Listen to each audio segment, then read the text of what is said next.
Êxodo, capítulo 31. Eu espero que vocês tenham feito a lição de casa, né? Para quem ainda não tinha lido esse texto de Êxodo, a partir do capítulo 25 até o 30, porque a gente vai falar um pouco sobre toda essa construção do tabernáculo, mas a gente vai falar dela já dentro do contexto da construção. A leitura do capítulo 25 até o 30 é exata, nós vamos ver hoje, é o próprio Deus dando todas essas instruções para Moisés enquanto ele está lá no monte com ele durante os 40 dias e 40 noites. Então, por isso que a gente não leu detalhadamente aqui. Eu li um trecho com vocês, mas não quis perder, tempo em ler detalhe por detalhe, porque vai aparecer novamente o texto a partir ali do capítulo 33, 34, a gente vai ver isso novamente. Agora sim, Moisés falando para o povo, falando para Israel como é que isso seria feito, como é que seria feita essa construção, porque agora ele ia ensiná-los, ele ia transmitir aquilo que Deus tinha dado para ele lá em cima do monte. Então, por isso que eu não quis, ler com vocês aqui do versículo 25 ao versículo 30, só para a gente ganhar tempo na aula. Mas quem não leu, eu queria muito que você lesse, com atenção inclusive, porque você vai compreender melhor quando a gente for falar de cada um desses pedacinhos da construção, de cada um desses detalhes. Então, não perde a oportunidade de ler, de durante a semana ler pelo menos aí um capítulo por dia, São 5 capítulos, é bem pequenininha a leitura, não é tão grande, é um pouco extenso no sentido de detalhes, Porque realmente o Senhor está dando toda a construção do tabernáculo para Moisés em detalhes. E cada detalhe ali faz toda a diferença no entendimento, no que Deus está querendo transmitir. Então, por isso que é importante a leitura, se você não leu, que você faça. Capítulo 31 de Êxodo hoje. Capítulo 31 de Êxodo. Eu já iria começar do 32, mas vamos dar o pano de fundo do que está acontecendo, para a gente poder entrar no 32 já com o entendimento do que está acontecendo. Então, se a gente pegar, só para a gente relembrar, pega aí as páginas da tua Bíblia, vai lá no capítulo 19. Só segura as páginas aí no capítulo 31, só pega as páginas para a gente fazer o pano de fundo aqui direitinho, para a gente fazer junto. Capítulo 19, Israel chega lá no Monte Sinai, chega no deserto do Sinai, certo? Então eles param lá, se acampam no Monte Sinai, e aqui começa um processo de Deus falando com eles ali do cume do monte. O Senhor pede para Moisés santificar o povo no capítulo 19, aí o povo se santifica durante 3 dias, e aí eles vão para o pé do monte, e Moisés e mais alguns sobem, e Deus começa então a falar com eles lá do alto dessa montanha, do Monte Sinai.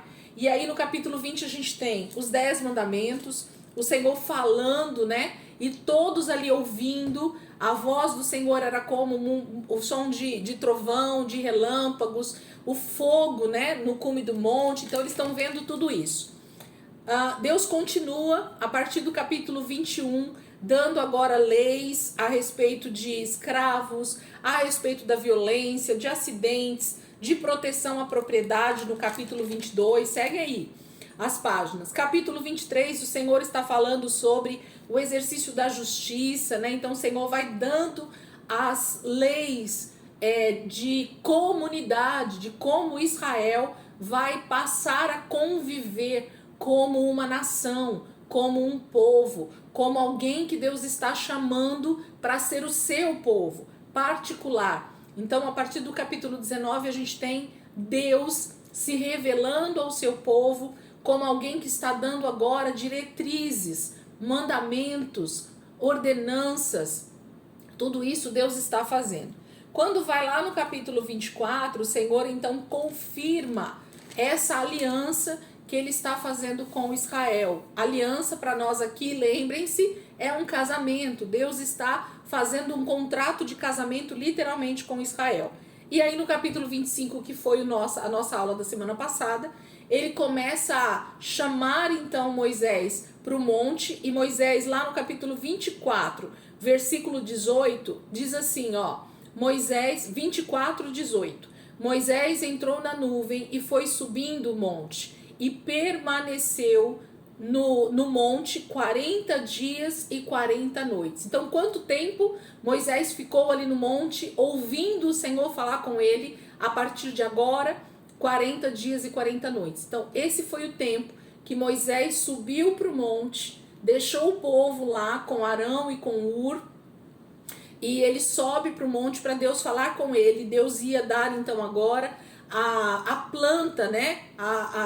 De como ele deveria fazer esse tabernáculo que ele estava ordenando para o povo de Israel. Esse lugar onde ele ia estar com o povo dele, que ele ia habitar no meio do povo. É isso que a gente viu semana passada. A gente leu um bom trecho, né? Aqui do capítulo 25, 26. Pode seguir aí, ó, 27... 28, Deus está falando com Moisés. Durante todos esses capítulos, só o Senhor fala. Moisés não fala uma só frase.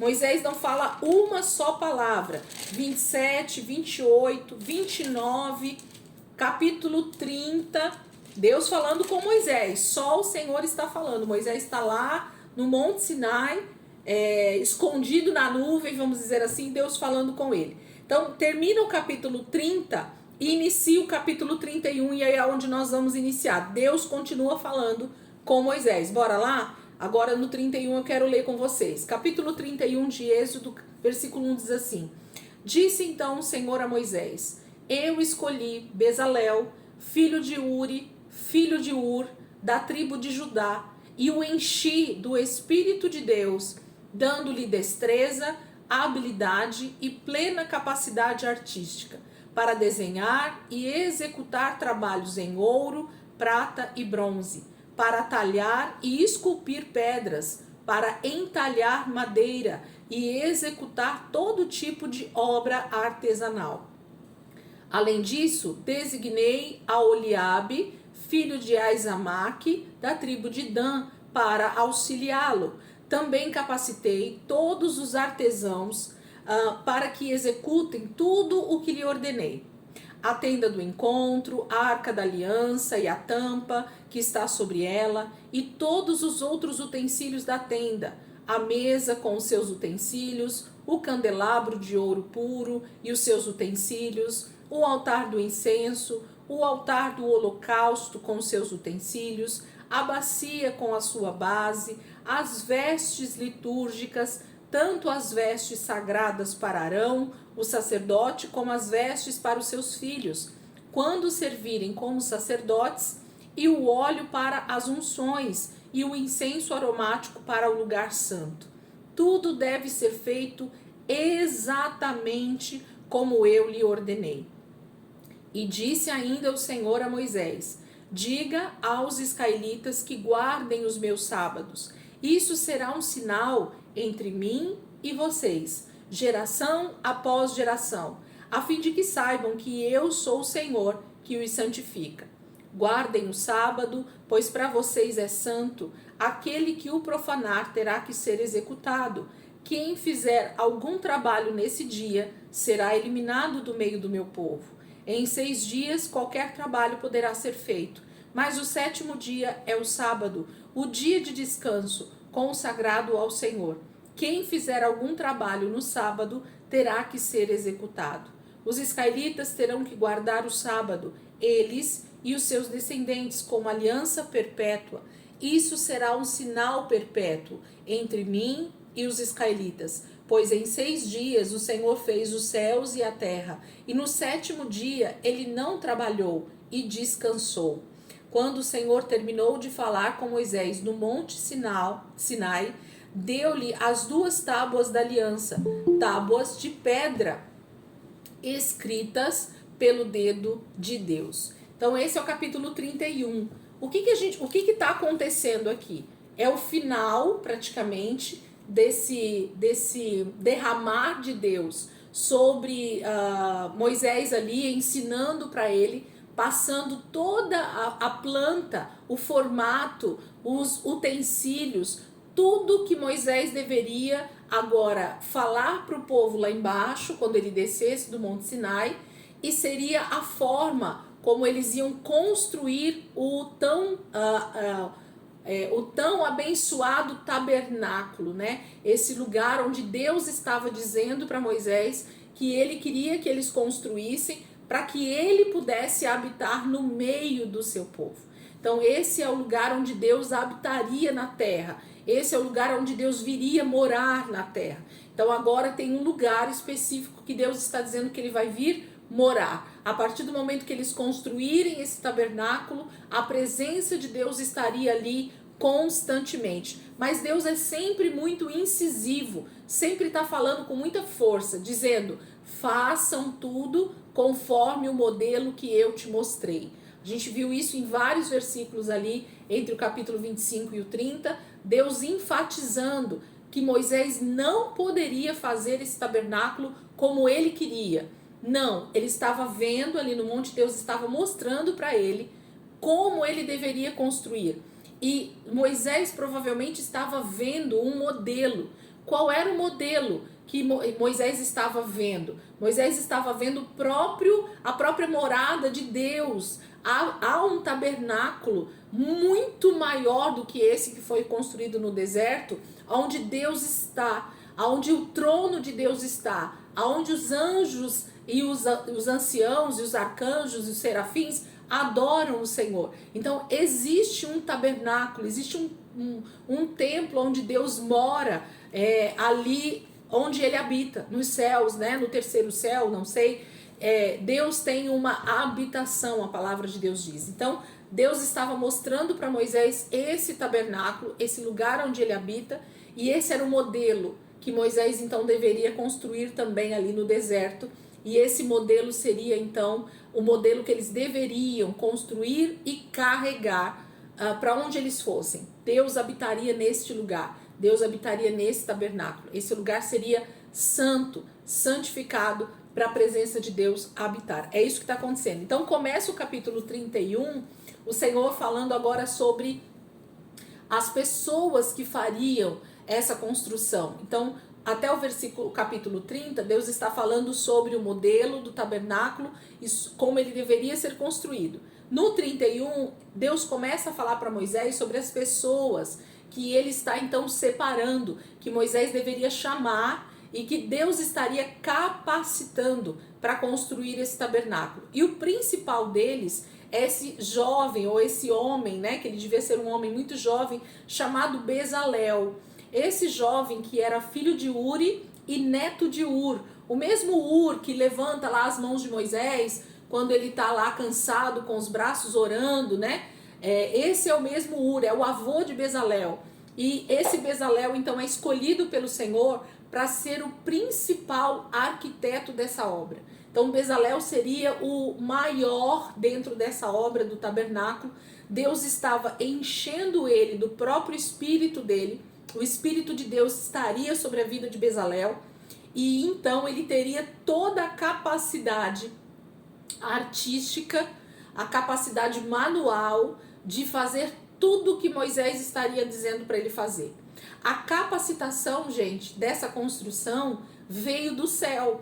A capacitação veio do próprio Espírito de Deus para esses homens que estavam ali como artesãos. Não havia capacidade humana para uma construção tão linda e tão poderosa quanto era o tabernáculo. Ainda que, quando a gente olha hoje a leitura, a gente acha que realmente era simples, mas eles não tinham muitas ferramentas, ou muitas formas, ou muitos recursos, né? Como a gente tem hoje de máquina de costura, de várias coisas, né, que a gente tem hoje, para fazer essa construção. Então era muito escasso as ferramentas que eles tinham nas mãos, mas o Senhor encheu esses homens, esses artesãos, em especial Bezalel, para que ele fosse o principal arquiteto dessa obra. Moisés só passaria a planta, só iria dirigindo eles com o que fazer e como fazer, e esses homens é que iam colocar as mãos para construir esse tabernáculo. Fica aqui já um adendo para a gente. Nós vamos entender melhor o que é esse tabernáculo quando chegar um pouco mais no final aqui do capítulo de Êxodo, eu vou explicar melhor para vocês, mas fica aqui uma coisa interessante. Deus não poderia ter dado para Moisés essa capacidade de construir esse tabernáculo? Poderia, porque se Deus estava chamando Moisés desde o início para que ele estivesse na frente do povo, liderando eles, para que eles chegassem à Terra Prometida, ele poderia sim ter capacitado o próprio Moisés para construir isso. Mas nesse momento, Deus prefere achar alguém que não fosse Moisés, ou na verdade outras pessoas, porque não foi uma só, e encher essas pessoas com o seu próprio Espírito, com o Espírito de Deus, para que elas então fizessem a construção disso. Moisés só seria o porta-voz, só diria o que eles tinham que fazer. Então, Deus, gente, continua fazendo da mesma maneira. Jesus não veio para fazer todo o trabalho. Jesus não veio para construir o reino de Deus sozinho. Jesus veio para nos dizer a forma de fazer, mas quem é habilitado para fazer isso, quem é capacitado pelo próprio Espírito Santo hoje, somos nós. E nós somos esse tabernáculo, nós somos a morada de Deus hoje. Então quem tem recebido a capacitação do céu para construir hoje a habitação de Deus, um lugar para Deus habitar, é nós mesmos. Somos então capacitados, assim como Bezalel e outros artesãos estavam sendo capacitados nesse momento, nós também somos capacitados a construirmos esse tabernáculo para Deus. E a gente vai entender isso de forma mais prática até o final aqui de Êxodo 40. Então eu queria que você já guardasse ou que você anotasse isso para você não esquecer. Então nós hoje somos esse Bezalel, esse Aholiabe e todos os outros artesãos que trabalharam nessa obra do tabernáculo, eles receberam uma capacitação do céu, eles receberam do próprio Espírito de Deus essa capacidade de fazer essa construção. E Jesus, assim como Moisés, que tipifica Jesus aqui no Êxodo, hoje Jesus faz a mesma coisa. Ele nos chama, ele nos enche do seu Espírito, então nós também somos capacitados a construir o nosso tabernáculo. A nossa vida vai sendo construída para que Deus possa habitar.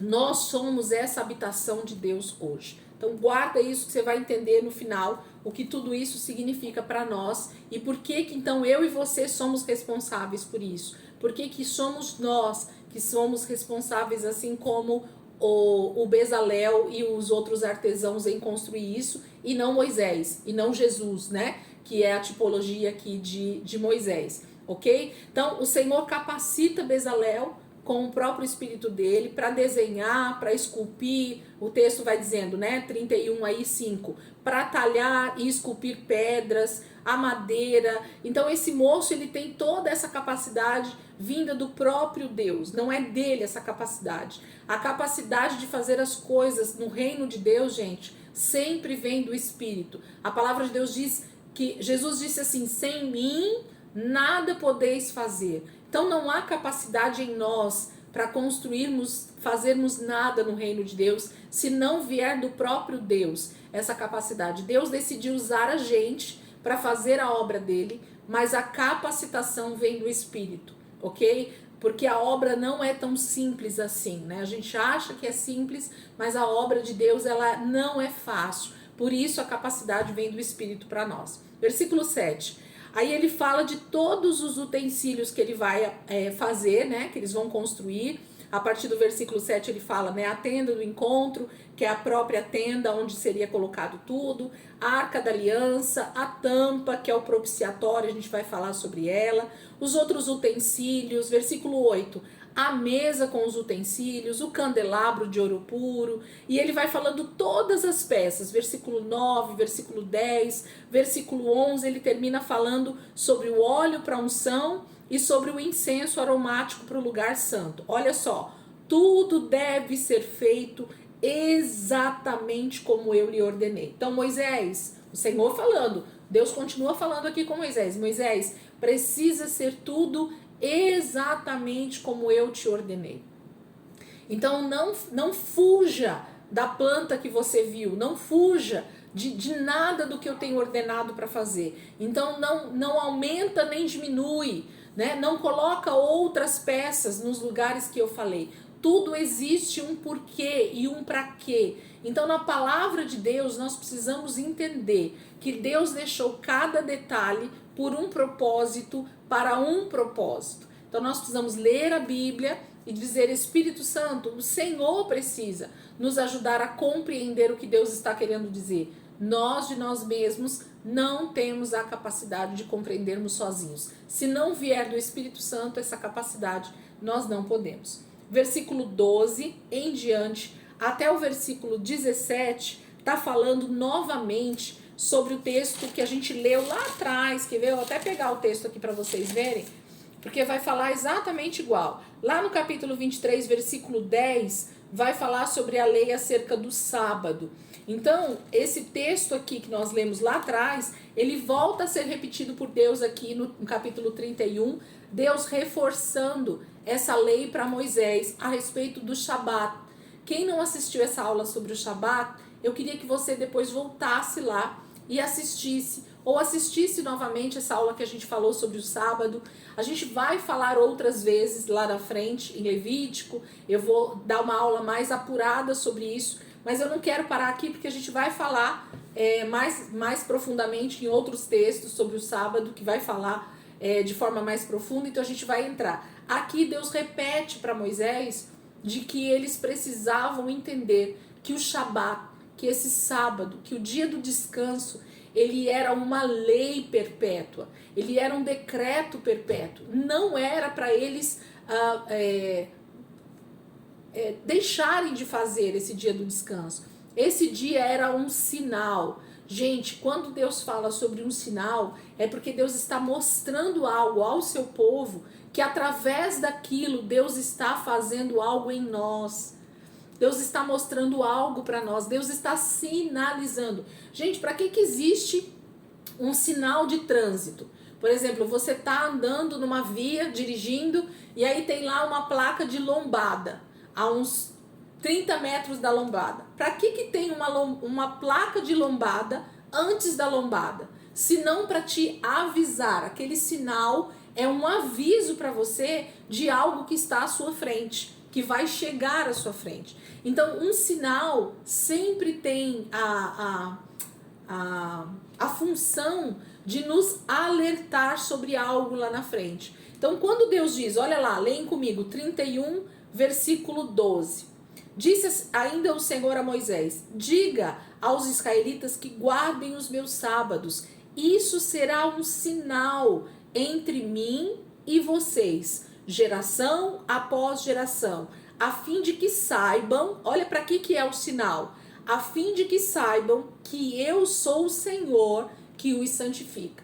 Então, cada vez que Israel parasse para celebrar o sábado, para desfrutar do descanso, para lembrar de Deus através do descanso, eles estariam sendo santificados.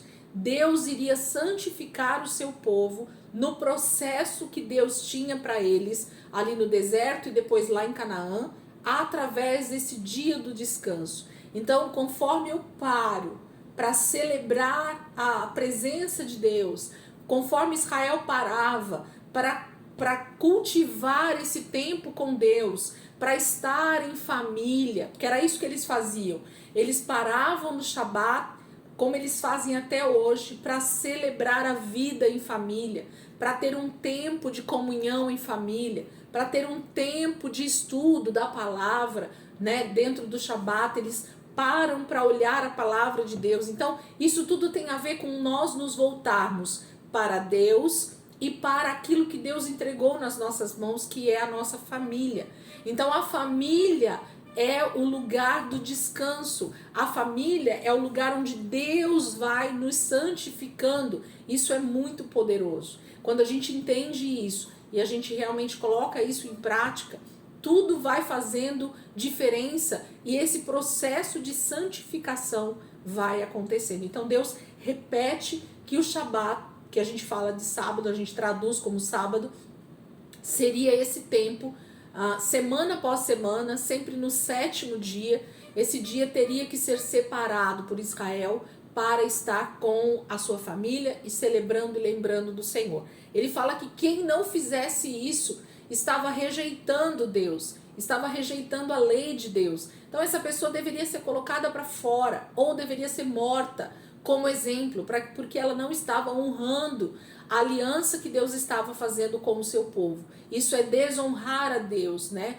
Deus está dizendo com todas as letras que ele estava sendo então desonrado se Israel não estivesse obedecendo esse dia de descanso. Quem é que não gosta, gente, de descansar, de saber que Deus está cuidando de você, de que você não precisa se preocupar naquele dia com nada, porque Deus tem sido o seu suprimento, Deus tem sido o seu supridor, né? Deus tem sido a sua proteção.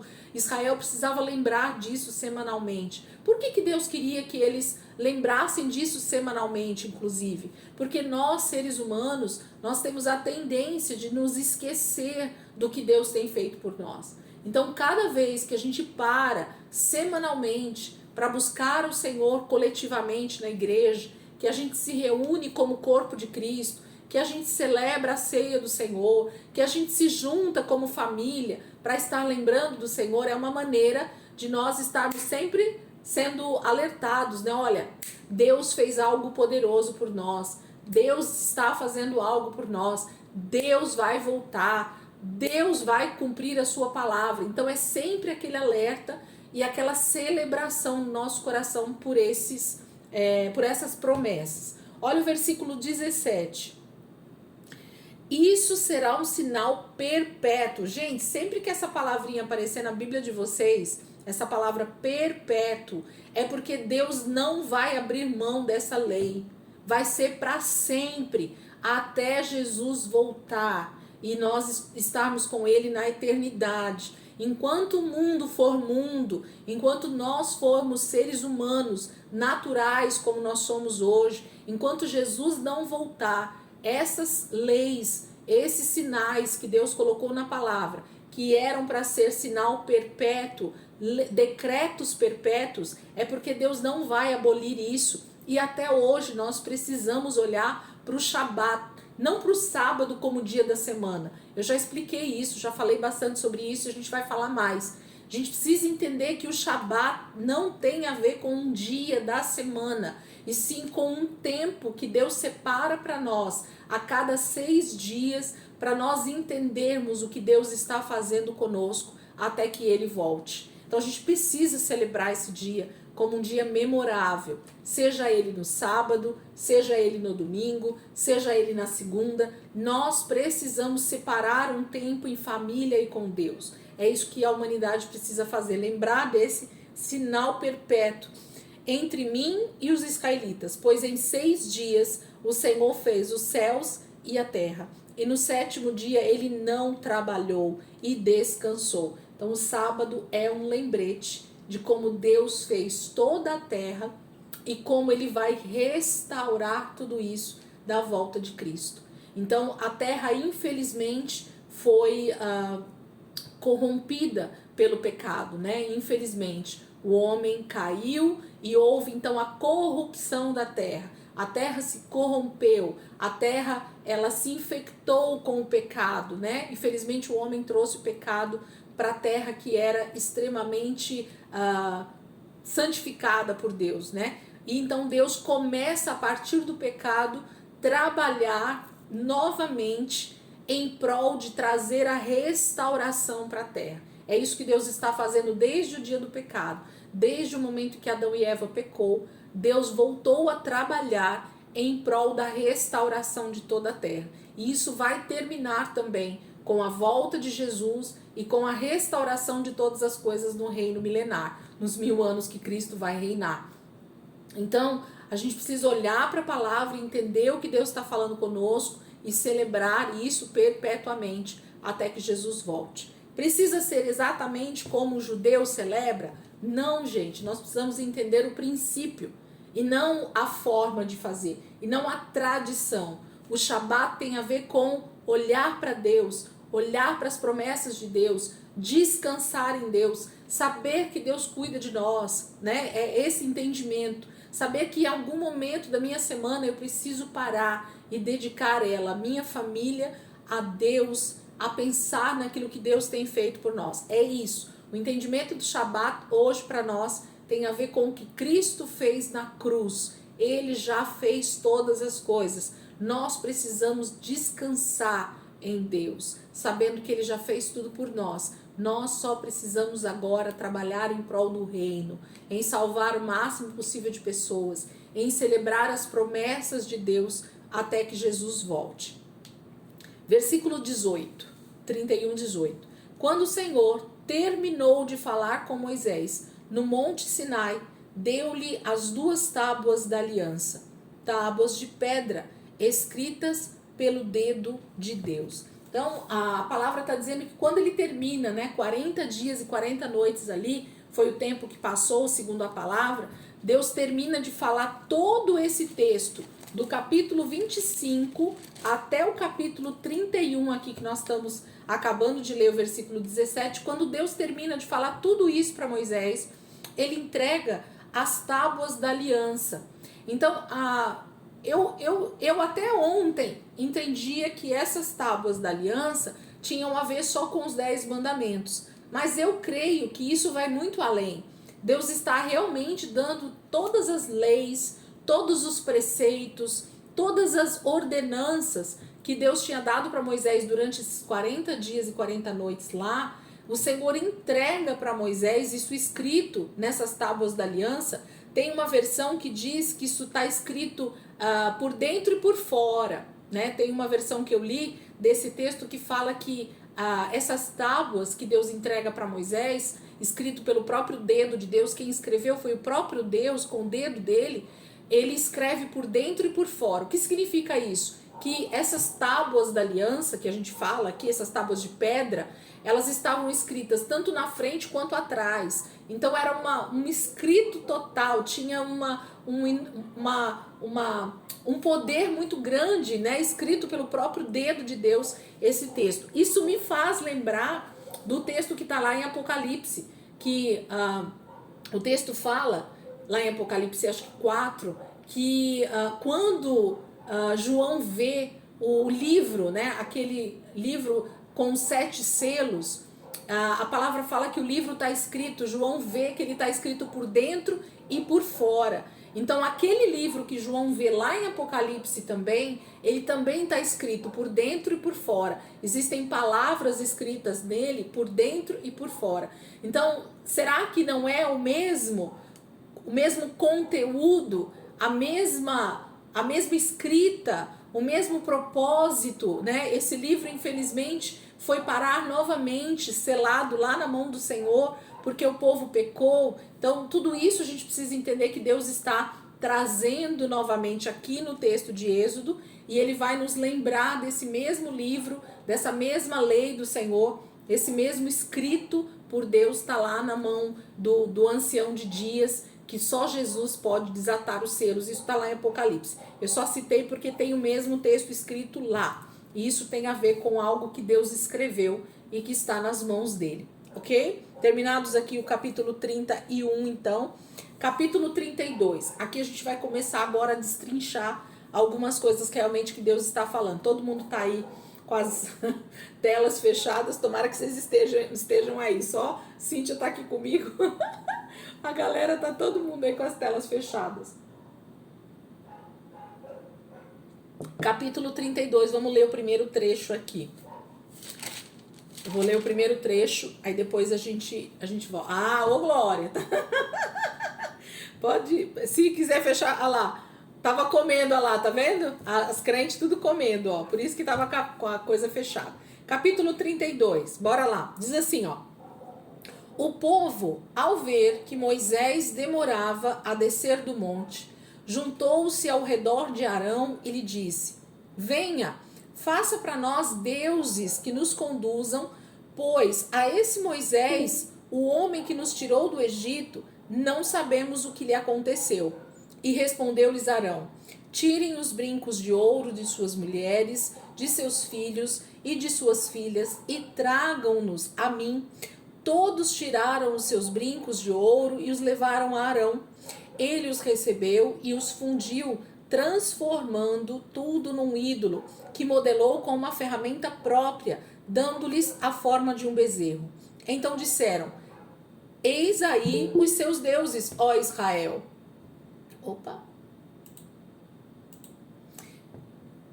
Eis aí os seus deuses, ó Israel, que tiraram vocês do Egito. Vendo isso, Arão edificou um altar diante do bezerro e anunciou: amanhã haverá uma festa dedicada ao Senhor. E na manhã seguinte ofereceu holocaustos e sacrifícios de comunhão. O povo se assentou para comer e beber e levantou-se para se entregar à farra. Vamos parar aqui. Eu quero meditar com vocês até esse trecho antes que Deus comece a falar aqui no versículo 7. Gente, o contexto eu dei aqui para vocês, não dei? Moisés está há 40 dias e 40 noites no Monte Sinai.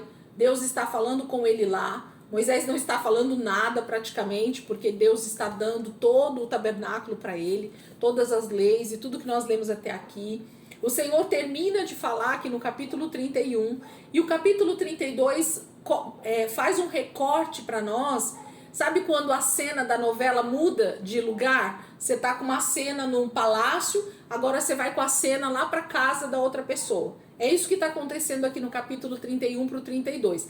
A cena muda de lugar, a câmera do que está acontecendo muda de lugar. Então a câmera do capítulo 25 até o 31, ela está no Monte Sinai.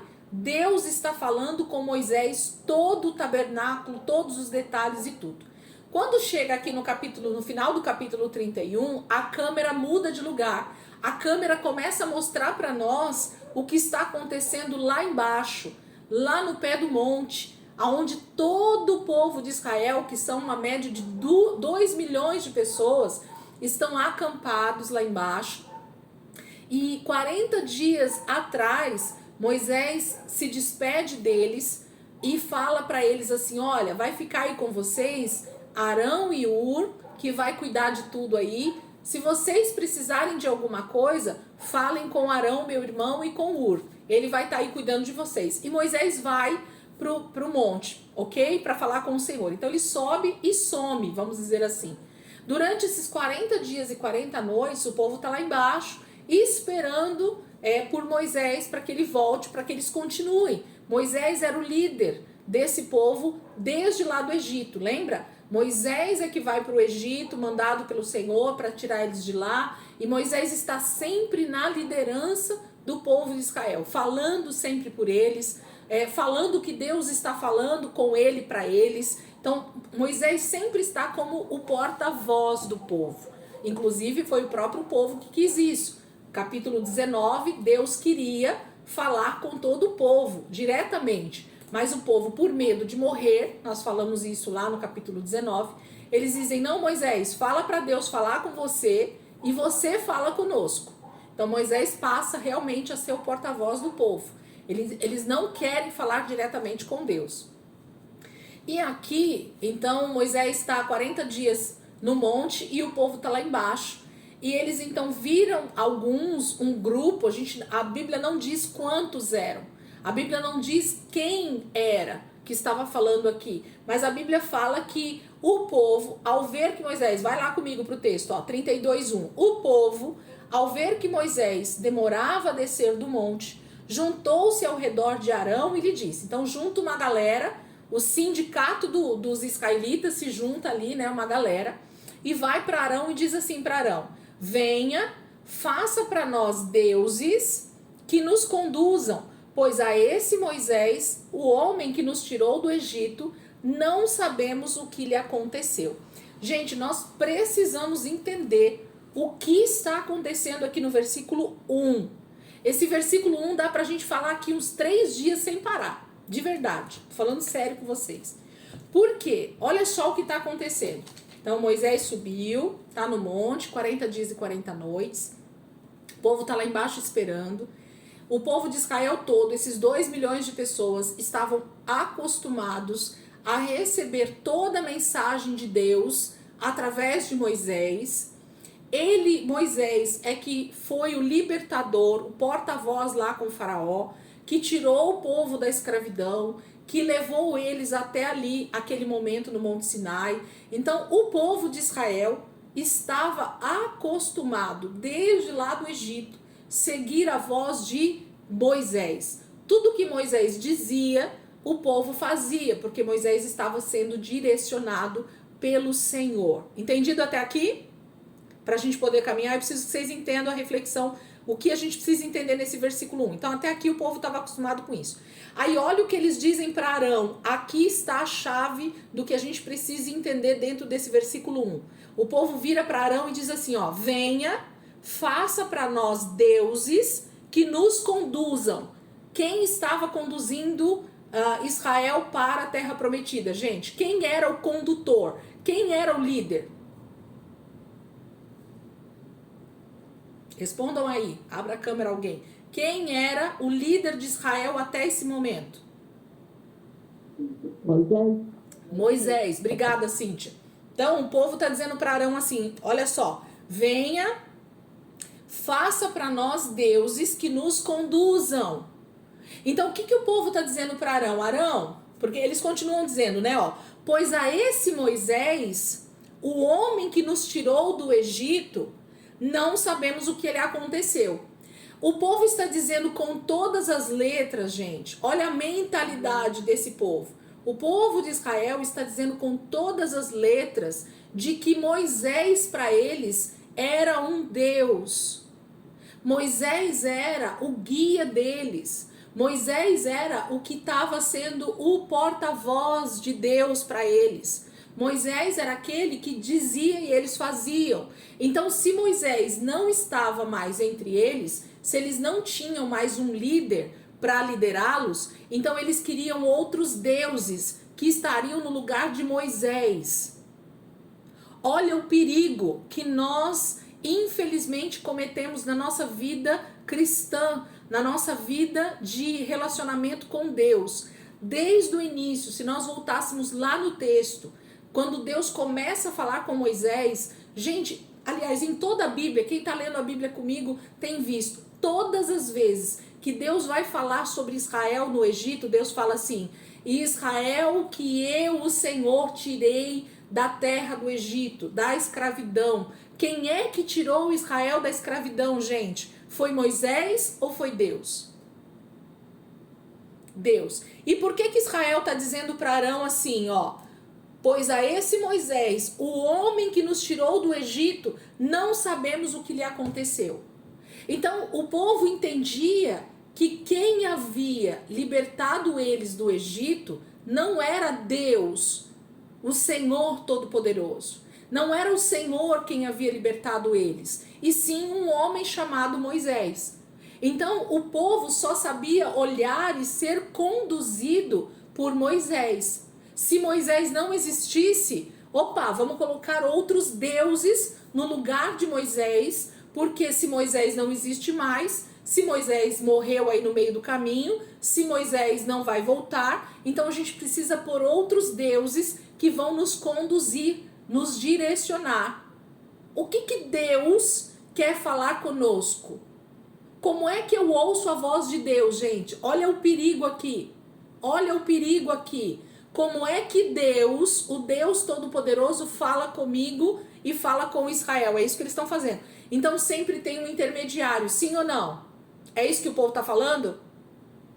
Porque eles não podiam muito bem dizer assim, Arão, consulta aí Deus, ou vamos nos unir aqui e vamos orar para saber o que é que Deus quer que a gente faça, já que Moisés não voltou. Mas o povo, nós seres humanos, infelizmente, nós temos uma dificuldade de entender as coisas espirituais, de entender que Deus é espírito e Deus quer falar conosco sempre, mas a gente prefere usar sempre o intermediário. O que é um ídolo, gente? Um ídolo é tudo que entra entre índio, né? Entre eu e Deus. Então tudo que entra no meio entre eu e Deus, essa comunicação, esse desejo de relacionamento, esse desejo de falar e ouvir, porque muitas vezes a gente sabe falar, mas a gente não sabe ouvir também. Então tudo que entra no meio, tudo que é um intermediário, passa a ser um ídolo. Porque a gente esquece que o nosso relacionamento com Deus, ele pode acontecer. Aliás, ele deve acontecer. Eu preciso desmamar dos Moisés. Isso eu já falei algumas vezes aqui durante a aula, e isso é muito perigoso. O povo está mostrando nitidamente de que já que Moisés não existia, então vamos fazer deuses para nós, e aí entra justamente o que é um deus, o que é um ídolo, nada mais é do que alguém que eu ponho no meio entre o meu relacionamento com o Deus, que parece que é inatingível, que é alguém que eu não posso me comunicar, que é alguém que se eu falar direto com ele eu vou morrer. O povo até entendia que Deus existia, mas vamos pôr deuses no meio de tudo isso. E eles estavam acostumados com isso lá no Egito. Eles tinham acabado de sair do Egito não fazia muito tempo. Esse período aqui deve ter por volta de uns 6 meses no máximo que Israel tinha saído do Egito. Não tinha mais do que isso, ok? Então eles ainda estavam com uma mentalidade muito enraizada no Egito. E como é que o Egito, como é que os egípcios se comunicavam com os deuses, gente? Se não através de homens, de sacerdotes, de faraó, de estátuas, de ídolos, ok? Que eles se comunicavam com esses ídolos para que esses ídolos falassem com os deuses. Percebem que não mudou muita coisa? E até nos dias de hoje também não mudou muita coisa, porque a gente geralmente tem a tendência de procurar pessoas para que elas falem também com Deus a nosso respeito e elas então possam nos dizer o que nós devemos fazer, para onde nós devemos ir, sim ou não? Então, de novo, acontece a mesma coisa. Então, o povo está dizendo nitidamente, eu coloquei aqui, ó, nas minhas observações, deixa eu ver se eu não esqueci nada. Então, passados os 40 dias, o povo já estava sem esperança. Vai acabar? É isso? Vamos fechar então? Vamos fechar rapidinho para não fechar no meio da minha explicação aqui. Fechem e voltem rapidinho, tá?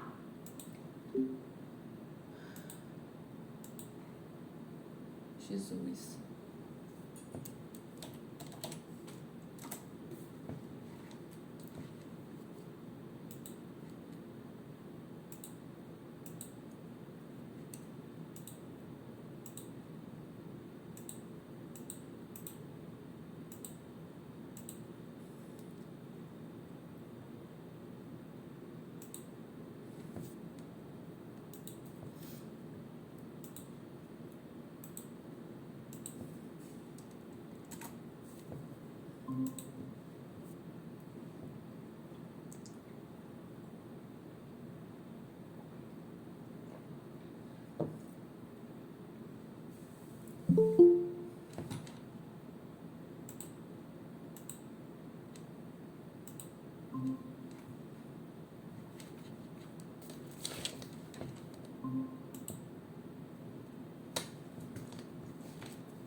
Acho que nós estávamos em 8, acho que era isso, né?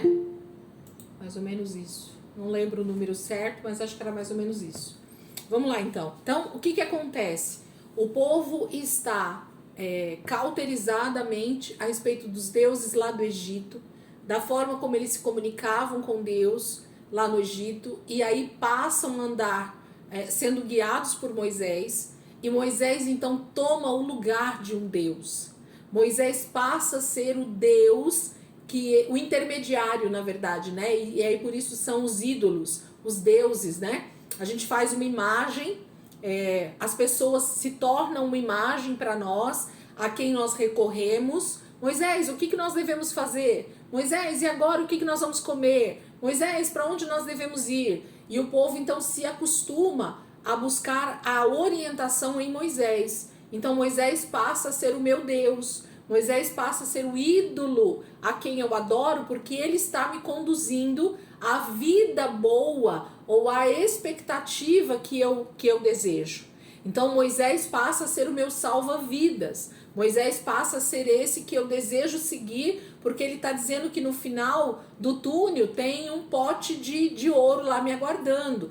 Existe uma terra que mana leite e mel. Então é Moisés que está prometendo, porque ele está falando com Deus e Deus está falando isso para ele. Então esse intermediário passa a ser Moisés e Moisés passa a ser então um Deus. E é isso que o povo está dizendo aqui. Arão, faça deuses para nós, porque o Deus Moisés, nós não sabemos o que aconteceu com ele. Se nós não sabemos o que aconteceu com Deus Moisés, nós precisamos pôr outros deuses no lugar de Moisés, para que a gente possa continuar a ser conduzido. Que alguém fale com o Deus Supremo e esse intermediário, esse Deus fale conosco. Gente, isso é muito forte e muito perigoso. A gente precisa se atentar para ver se o nosso coração também não tem sido assim, se nós não temos entendido isso. Mas existe uma coisa bem importante a ser vista nesse ponto aqui, que a gente precisa se atentar. Por que o povo temia a presença de Deus? Quando Deus aparece lá no monte e dá os 10 mandamentos para eles viram para Moisés e digam: Moisés, fale conosco, porque nós não queremos falar diretamente com Deus, porque se nós falarmos com Deus diretamente, nós vamos morrer. Eu expliquei isso lá no capítulo 19, que tem a ver com o pecado, né? O ser humano, como pecador, ele teme a santidade de Deus, porque a santidade de Deus, ela é algo muito poderosa, muito forte, e a gente teme por morrer diante da santidade de Deus. Isso é óbvio. A santidade de Deus nos constrange, a santidade de Deus nos leva ao arrependimento, a ver o quanto nós somos pecadores. Então o povo de Israel teme, ali no capítulo 19, ser morto, literalmente. Eles temem a morte por causa do pecado. Eles estão em pecado e temem a santidade de Deus, porque Deus pode matá-los por causa do pecado. Então eles preferem que Moisés se santifique a ponto de falar com Deus, porque aí eu não preciso ter o trabalho de me santificar. Então tem a ver com isso também. Olha só como essa questão da idolatria e da adoração a outros deuses tem a ver com algo que eu prefiro não me sacrificar. O que geralmente a idolatria demanda da pessoa que está idolatrando? Então o ídolo, ele é sempre servido pelo servo, né, por mim. Então eu vou até o ídolo e levo uma oferenda, levo uma oferta diante dele, levo alguma coisa que o agrade, porque aí se o ídolo ele for agradado, ele então vai intervir, ele vai ser um intercessor diante de Deus a meu respeito. Então o ídolo é alguém que se santifica muito, que é obrigado a se sacrificar em favor de muitos, para que ele tenha uma comunicação, uma conexão direta com Deus. Sim ou não, gente? Por que a pessoa é chamada de santo? Por que ela é chamada de um deus, né? Os deuses. Porque ela é muito santa. Porque para a pessoa ser chamada de Deus é porque ela tem uma santidade muito grande. Para ela ser chamada de santo, né? Ela tem que ter uma santidade muito grande. Então, nós como pecadores, a gente prefere não se sacrificar se santificando. Então, a gente prefere viver no mundo de pecado, prefere continuar com as nossas práticas de pecado e deixa, então, que o meu Deus, né, de pedra, de pau, ou um homem, um ser humano normal, ele se santifica a tal ponto que ele fala com Deus. Então Deus não vai matar ele, ou se ele não tiver santo, então Deus mata ele, mas eu não vou ser morto nessa história. E eu vou ser beneficiado, porque eu vou diante dos deuses que eu estou idolatrando, que eu levei aquela oferta, que eu levei aquela oferenda, e os deuses vão me abençoar com aquilo que eu quero. É isso que acontece, gente? Será que é isso que acontece quando a gente está idolatrando alguém? né? Então percebam o que está acontecendo. Então, mais uma vez, Israel está dizendo: Arão, constrói deuses para nós, porque aí nós vamos oferecer ofertas para esses deuses, e esses deuses vão nos dizer o que nós temos que fazer. É isso que a gente vai ler aqui no capítulo 32. O que eu queria falar aqui para vocês a respeito disso? Por que Israel, e por que uma pessoa, antes dela conhecer Jesus, antes dela nascer de novo, ela tem, infelizmente, essa facilidade de buscar orientação com outros deuses? Porque, na verdade, o espírito dela está morto. Por causa do nosso pecado, gente, enquanto a gente não é vivificado com a nossa vida de santidade, enquanto Jesus não nos faz nascer de novo da água e do Espírito, nós estamos mortos espiritualmente. Essa aula entra naquela aula de corpo, alma e espírito, né? Com o pecado, o homem perde o espírito. Então tem aula sobre isso aí, se vocês quiserem assistir depois, dou o conselho para que vocês assistam, para vocês entenderem. Então, todo homem sem Deus, sem nascer de novo, ele é morto espiritualmente. Então, há uma dificuldade muito grande do homem morto espiritualmente conseguir se conectar com Deus. Porque Deus só pode se conectar com alguém nascido espiritualmente. Porque é o meu espírito, com letra minúscula, que se conecta com o Espírito de Deus com letra maiúscula. Então, o Espírito de Deus, que é o Espírito com letra maiúscula, se conectando com o meu espírito que nasceu de novo da água e do Espírito. Então, quando nós aceitamos Jesus como Senhor e Salvador, quando nós nascemos de novo através da palavra, então automaticamente nós somos vivificados a palavra de Deus. Nós nascemos de novo, a vida de Deus dentro de nós. A partir do momento que você nasce de novo, você consegue se comunicar com Deus. Você consegue falar com Deus e ouvir Deus. Sem esse novo nascimento, só existe uma fala minha, da minha alma, do meu corpo com Deus, mas não existe como Deus falar comigo, porque não existe essa conexão de espírito. Isso a palavra explica, tá, gente? Não tô falando heresia aqui. Às vezes você fala assim, mas eu nunca vi isso, nunca ouvi falar sobre isso. Isso é uma aula sobre novo nascimento, sobre o que é o homem com 3 partes, né? Corpo, alma e espírito. E o homem, quando ele está em pecado, ele só tem corpo e alma. Não há espírito, o espírito está morto, porque ele não nasceu da água e do espírito. Então, é a respeito disso que eu estou falando. Israel, por sua vez, estava morto espiritualmente, porque eles não tinham nascido de novo. Jesus não havia morrido na cruz aqui, ok? Deus estava libertando o seu povo do Egito e eles estavam agora caminhando rumo à terra prometida, seguindo ao Deus que estava falando com eles, mas que até esse momento eles não conheciam. Eles iam ter que, a partir do Shabat, olha o Shabat aqui aparecendo de novo, olha o sábado aparecendo de novo. A partir do Shabat, eles iam ter um relacionamento semanal com Deus, né? Durante esse dia que eles iam tirar para se santificar, e Deus ia santificando esse povo a tal ponto deles conseguirem ter essa conexão com Deus, porque o pecado atrapalhava. Não havia esse novo nascimento ainda.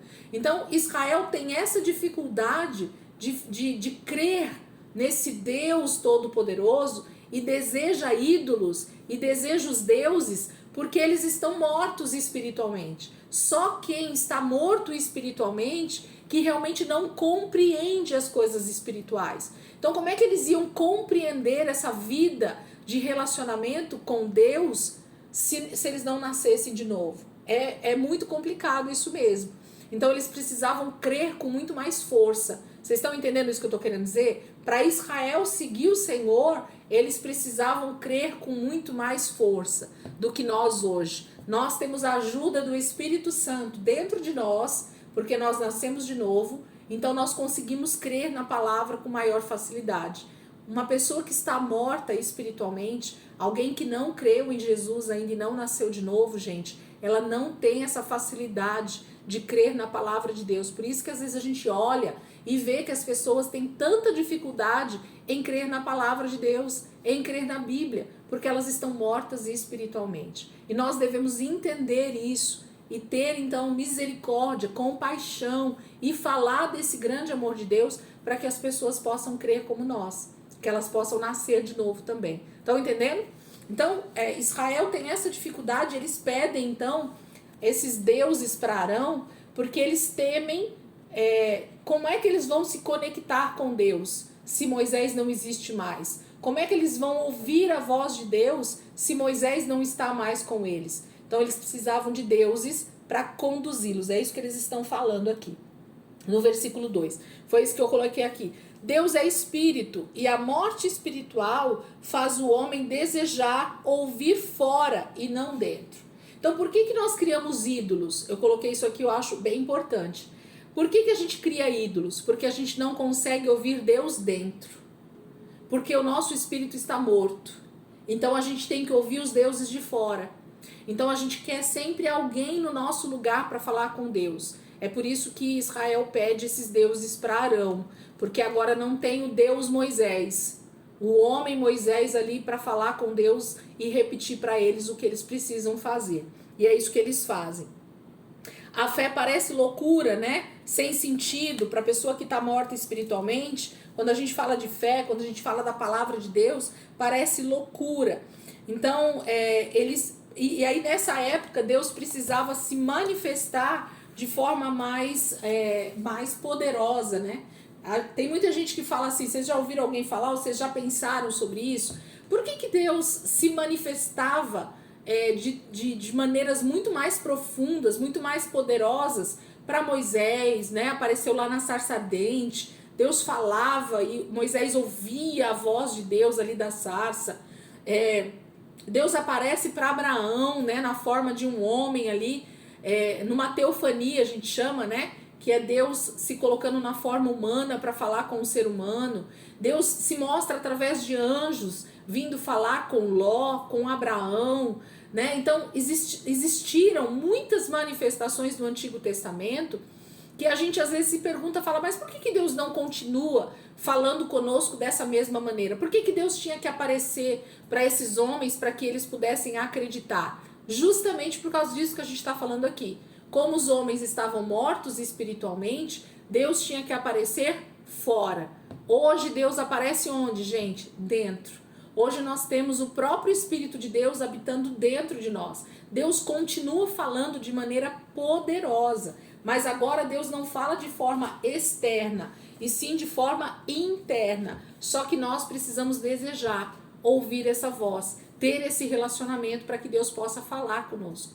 Então só aqueles que realmente estão dispostos a passar tempo, gastar tempo com Deus na palavra, em oração, meditando, jejuando, tendo práticas espirituais, é que realmente vão poder conseguir, né, ter essa conexão de relacionamento com Deus, falar e ouvir Deus falando com ele agora onde? Dentro. Lembra que Deus não fala mais fora, Deus não precisa mais aparecer para nós, para que nós creiamos nele. Deus precisa falar dentro. Quando Deus fala dentro, a gente já crê hoje em dia, porque a gente sabe que Deus habita dentro de nós hoje através do Espírito Santo. Então eu coloquei isso aqui para nós. Ser conduzido, né? A gente tem dificuldade. Deus até aqui, gente, já não tinha feito tantas promessas para Israel. Desde que Deus começa a falar com Moisés, para falar com o povo lá quando eles ainda estão no Egito, o que Deus começa a falar com Moisés? Moisés, diga ao povo. E aí Deus começa a dizer, né? Olha, eu vou tirar vocês do Egito, eu vou levar vocês para uma terra que manda leite e mel, eu vou ser o Deus de vocês. Então, a palavra de Deus está sendo liberada para o povo. O povo está ouvindo o que Deus está dizendo que vai fazer com eles. Olha, presta atenção nisso, que isso é muito poderoso. E eles têm dificuldade de crer na palavra que Deus liberou. Eles têm dificuldade de crer no que Deus prometeu. Porque nós, como seres humanos caídos, Nós temos dificuldade de acreditar em Deus, porque o ser humano geralmente promete coisas e não cumpre. A gente acha que Deus é igual o nosso irmão, igual o nosso marido, igual a nossa esposa, igual o nosso filho, igual o nosso patrão, que às vezes promete as coisas e não cumpre o que promete. Deus não é homem para mentir e nem filho do homem para se arrepender. Quando Deus diz algo, gente, ele vai cumprir. Ele vai fazer. Então, como é que eu devo caminhar a minha vida de fé? Crendo em cada uma das promessas que Deus já fez. Então Israel precisava caminhar rumo a Canaã, rumo à terra prometida, crendo em quem, gente? Em quê? Em Moisés ou no Deus que havia feito as promessas e falado com Moisés? Entende? Eles precisavam caminhar seguindo a palavra, o que Deus já havia dito para eles. Se Moisés realmente tivesse morrido, o que Israel precisava fazer nesse momento, gente? Se não caminhar, continuar caminhando rumo à terra prometida, obedecendo às leis que Deus tinha dado até aqui. Então eles precisavam ser dirigidos pela palavra, foi isso que eu coloquei aqui, pela promessa. É difícil para nós. Gente, quantas vezes a gente duvida que Jesus vai voltar? Quantas vezes a gente duvida que existe a eternidade? Quantas vezes a gente duvida que existe o lago de fogo e enxofre, o inferno? Quantas vezes a gente duvida que Deus está dizendo que Ele vai voltar e vai ressuscitar os mortos e vai nos dar um novo corpo e nós estaremos com Ele eternamente? Nós temos dificuldade em crer, porque a gente acha que Deus é igual ao ser humano, que fala as coisas e esquece, que fala as coisas e não vai cumprir. E Deus vai cumprir tudo o que Ele falou. Tudo o que Ele disse na palavra vai se cumprir. Não vai passar uma vírgula sem que se cumpra. Mas nós temos dificuldade. Então nós somos iguaizinhos, Israel ali no deserto. A gente cria ídolos, a gente cria deuses para nós, porque a gente acha que só a palavra, só a Bíblia não é suficiente para nós seguirmos. Só a Bíblia não é suficiente. Não, precisa ter alguém para falar comigo. Não, precisa ter um profeta para profetizar para mim. Não, tem que ter alguém que ore por mim. Não, tem que ter alguém que prega para mim. Não, tem que ter alguém que faça comigo. Não, tem que ter alguém que ora lá para Deus e depois vir me falar o que Deus falou com ele. Entende onde está a idolatria do mesmo jeito? Nós somos exatamente como Israel nesse tempo aqui, duvidando da promessa que Deus fez sobre a terra prometida. Nós duvidando sobre a terra prometida que está sendo preparada para nós para a eternidade. É a mesma coisa, não faz diferença alguma. Então Moisés passa a ser um Deus nesse momento para eles. Vamos voltar lá para a palavra? Por isso que eu falei para vocês que eu diria que a gente conversaria umas 3 aulas só dentro desse capítulo, desse versículo 1, porque se eu fosse explicar para vocês cada um desses detalhes que eu falei aqui, nós passaríamos aqui pelo menos umas 3 aulas. Versículo 2, ele diz assim: respondeu-lhes Arão: tirem os brincos de ouro de suas mulheres, de seus filhos, de suas filhas, e tragam-nos a mim. Todos tiraram os seus brincos de ouro e os levaram a Arão. Ele os recebeu e os fundiu, transformando tudo num ídolo, que modelou com uma ferramenta própria, dando-lhe a forma de um bezerro. Então disseram, eis aí os seus deuses, ó Israel, que tiraram vocês do Egito. Gente, olha outra coisa que está acontecendo aqui e que nós temos a tendência de também fazer como Israel. Eles pedem um Deus para Arão e aí automaticamente Arão então pede algo para eles. E o que Arão pede para eles, senão a coisa mais cara e mais preciosa daquela época? E abrindo parênteses aqui da aula, onde é que eles estavam, gente? No deserto. E eles não sabiam quanto tempo eles passariam no deserto até chegar na terra prometida. E quando Arão diz para eles assim: peguem todos os brincos, todas as coisas de ouro que vocês têm, das suas esposas, dos seus filhos, das suas filhas, e tragam para mim. Gente, a oferta que Arão pede nesse momento é do bem mais precioso, o mais caro que eles tinham naquele momento. E eles, para que esse Deus que eles pediram fosse construído, eles entregam tudo sem ratear, sem negociar com Arão. É para construir um Deus para nós termos um Deus para nos conduzir para a terra prometida, ou para onde nós queremos ir, que é uma terra que vai nos dar muitas bênçãos. Então nós entregamos tudo. E novamente nós estamos aqui entregando tudo de melhor que nós temos aos ídolos, para que sejam fabricados ídolos. Mas se Deus nos pede algo muito menor do que isso, nós temos a tendência de não conseguir entregar. Então, quando é para o nosso benefício, então pode entregar tudo que eu tenho, que não tem problema. Quando é para eu me beneficiar, quando é para eu criar deuses para mim, não. Então pode entregar todos os bens que eu tenho, todo o meu salário, tudo que eu tenho pode entregar para fazer esses deuses, para ter esses ídolos. Mas quando então é Deus que nos pede qualquer coisa, que passa a ser muitas vezes para nós um sacrifício, não, é muito difícil entregar para Deus isso. É muito difícil dar para Deus o que Ele pede. Entende o que está sendo feito aqui? Quando eu quero me beneficiar dos ídolos, então eu entrego tudo que eu tenho. Quando é Deus quem está pedindo algo de mim, que custe algo realmente, então eu tenho dificuldade de entregar.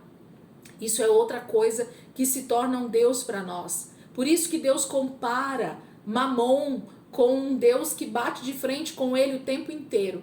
Porque se for para você ter muito dinheiro, você faz o investimento que for para usufruir de toda a ganância que você tem no seu coração. Agora, se for para ter o reino de Deus, se for para ter a eternidade com o Senhor, nós não estamos dispostos nem a entregar 10% do dízimo na igreja. A gente fala que Deus não precisa de dinheiro. É isso que todo cristão que não deseja ofertar ou dizimar vai falar. Tem dificuldade de liberar. Tem dificuldade de abençoar outras pessoas. Porque vai faltar para mim.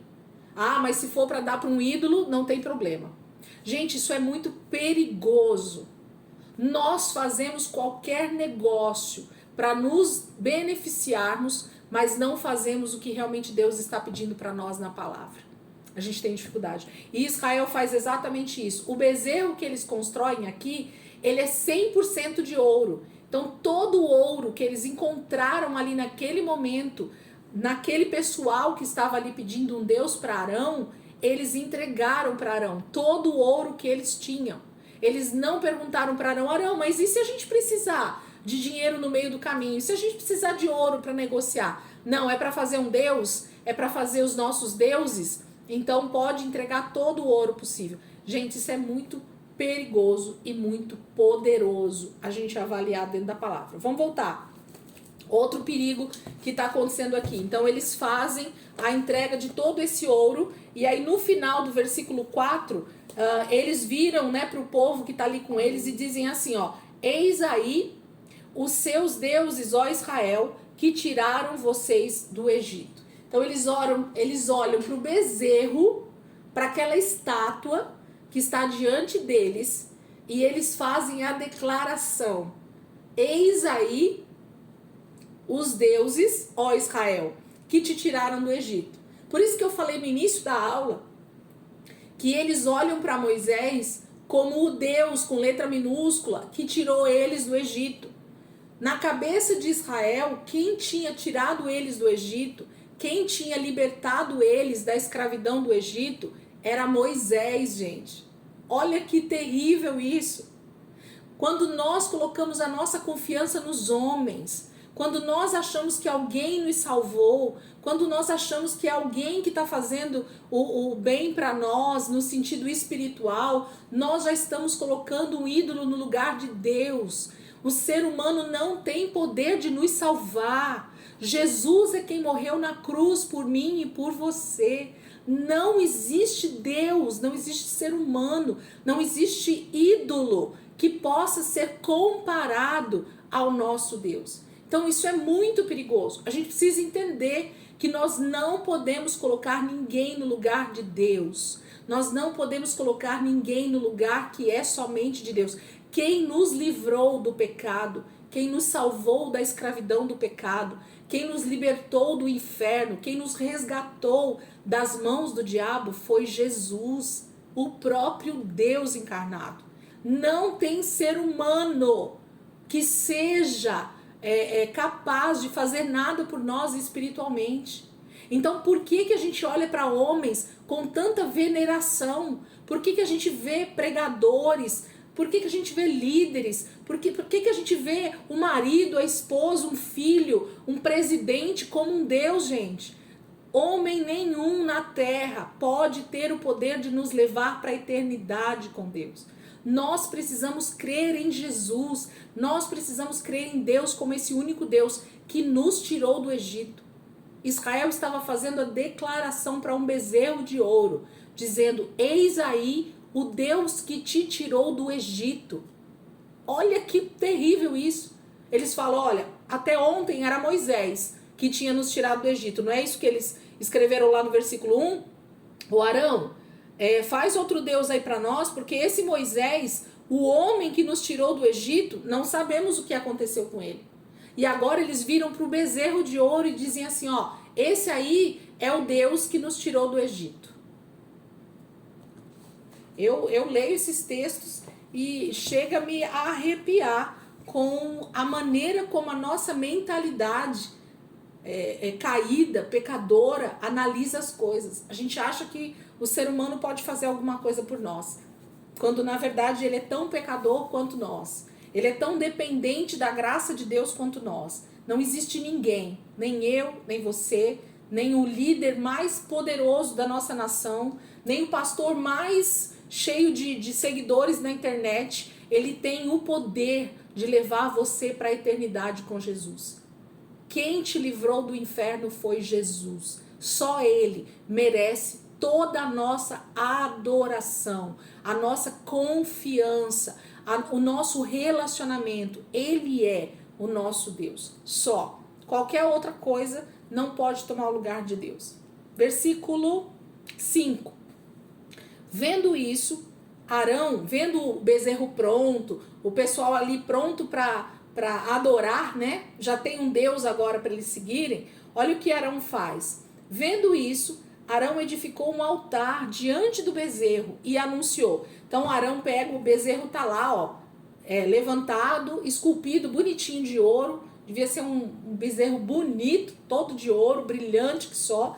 Ele vai na frente do bezerro, diante do bezerro faz um altar, levanta lá um altar de pedras, ok? E ele anuncia para todo esse povo que está ali junto com ele, fazendo esse bezerro de ouro: amanhã haverá uma festa dedicado a quem, gente? O que está na Bíblia de vocês aí? A festa era para quem, gente? Abre alguém aí, só para eu ouvir de outra boca aí. Para quem que era a festa no versículo 5? Que Arão está fazendo? Para o Senhor. Para o Senhor. Então, Israel estava pedindo para Arão um Deus. Eles fazem um ídolo. Arão levanta um altar diante desse ídolo e ainda convoca o povo para estar amanhã fazendo uma festa para Deus. Aqui a palavra é Senhor com letra maiúscula. Era Deus que ia ser celebrado. Será que isso também não acontece no nosso meio, gente? Vocês estão entendendo o que está acontecendo? Existem homens sendo venerados, existem 1 milhão de ídolos sendo levantados. E quando eu falo ídolos, gente, entendam que não tem a ver só com imagens de escultura. Tem a ver com pessoas sendo adoradas. Tem a ver com condições financeiras sendo adorado. Tem a ver com situações da nossa vida sendo adorado. Você vai para o culto, você vai para a tua reunião para adorar a Deus de verdade? Será que é o Senhor que você está adorando lá mesmo quando você está indo? Ou é aos deuses que você tem fabricado, que nós temos fabricado? Se nós não estamos tendo relacionamento com Deus no nosso dia a dia, durante a semana, buscando realmente o Senhor, confiando na palavra do Senhor, tendo fé em tudo que Deus tem dito para nós estamos indo rumo à terra prometida. Se você não tem crido nisso, quando você vai para a igreja, quando você vai para o templo, quando você se reúne com os irmãos, o que é que você realmente está adorando? Se na primeira prova que a gente tem, a gente já duvida de Deus. Será que nós temos realmente tido um culto para Deus? Ou existe lá vários bezerros levantados, vários ídolos sendo levantados, e a gente ainda põe um altar e fala assim, não, nós estamos adorando a Deus aqui. Ó, aleluia, é Deus que está sendo adorado. Isso é muito perigoso, gente. Deus muitas vezes não está sendo adorado. Homens estão levantando altares, dizendo que a festa é para o Senhor, mas a festa é para a celebração do bezerro, do ídolo que você está levantando no lugar de Deus, nesse intermediário. Lembra? Eles querem o bezerro Deus para colocar no lugar de Moisés. Porque Moisés é o porta-voz, mas Moisés talvez morreu. Então quem que vai ser o intermediário entre eu e Deus?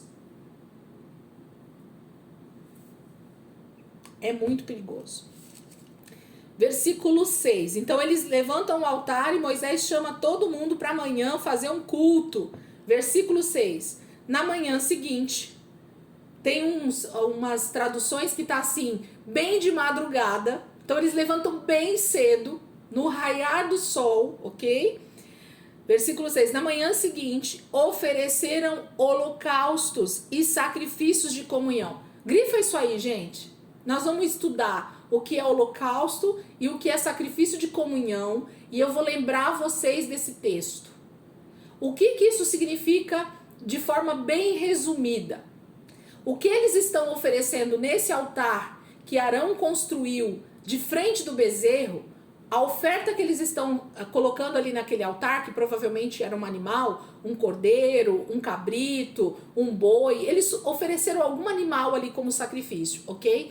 Esse animal que eles estão sacrificando ali, eles estão dizendo assim, Deus, nós te amamos, Deus. Nós queremos ter paz com o Senhor, porque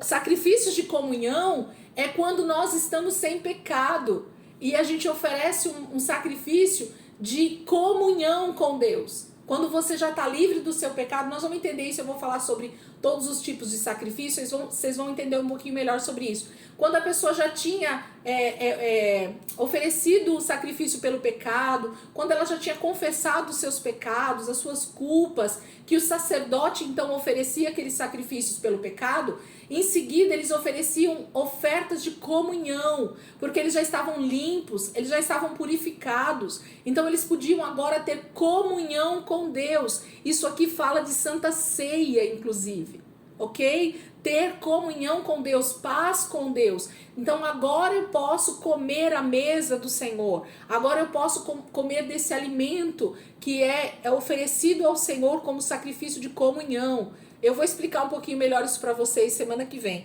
Eu nem vou entrar muito aqui, mas a gente vai falar sobre esse versículo 6. Mas olha o que ele fala aqui no restante do versículo. O povo se assentou para comer e beber, por isso que eu falo que tem a ver com a Santa Ceia.